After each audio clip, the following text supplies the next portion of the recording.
Chapter 4. No sooner had Boaz gone up to the city gate and sat down, when the kinsman redeemer of whom Boaz had spoken came passing by. Boaz called to him, "Come over here, friend, sit down with me. We have some business to attend to." So the man went over and sat down. Then Boaz invited 10 men of the city council and said, "Please sit down here with us." After they were seated, Boaz turned to the kinsman redeemer and said, "Sir, Naomi has returned from the country of Moab, and she's selling the piece of property that belonged to our relative Elimelech. So I thought you ought to know about it. Buy it if you want. We can make it official in the presence of those here and in the presence of the elders of our people. As the kinsman redeemer, you have the first right of refusal. So redeem it if you choose to, but if not, tell me so I will know, as I am next in line." The man replied, "I will redeem it." Then Boaz added, "The day you buy the field from the hand of Naomi, you also acquire Ruth the Moabite, the widow of the dead. Therefore, it will be your responsibility to father a child in order to maintain the dead man's name on his inheritance." At this, the kinsman redeemer balked and said, "In that case, I'm not able to redeem it for myself without risking my own inheritance.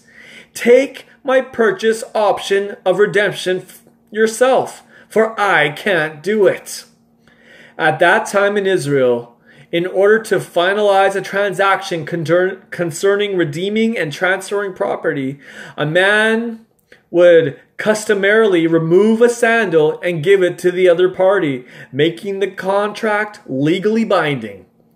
So when the kinsman redeemer said to Boaz, "Take my purchase option of redemption for yourself," he took off his sandal and gave it to Boaz. Then Boaz turned to the elders and announced publicly, "Today you are witnesses that I have purchased from the hand of Naomi all that belonged to Elimelech and all that belonged to Chilion and Mahlon. I have also acquired Ruth the Moabite, Mahlon's widow, to be my wife. I will raise children with her who will maintain the dead man's name on his inheritance, so that the name of the dead may not be cut off from his village and from his family line. Today, you are witnesses of this transaction." Then all the elders and all the people who were at the gate said, "We are witnesses. May Yahweh make the woman who is coming into your house like Rachel and Leah, both of whom built up the house of Israel. May you become famous in Bethlehem. May you become very prosperous. And may Yahweh give you children by this young woman, and through them may your family be like the family of Perez, whom Tamar bore to Judah." So Boaz and Ruth married, and they became one as husband and wife. Yahweh opened Ruth's womb, and she bore a son.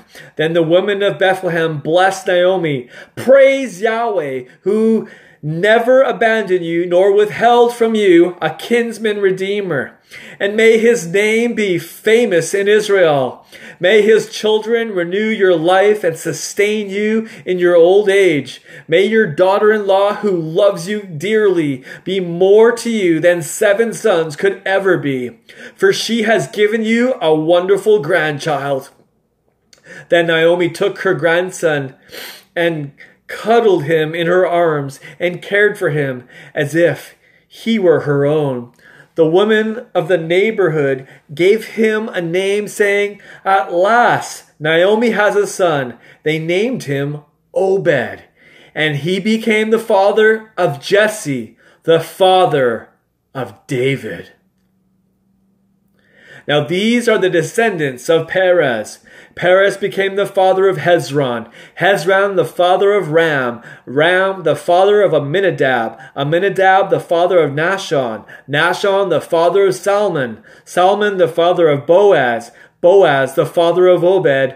Obed the father of Jesse, who had a famous son, King David.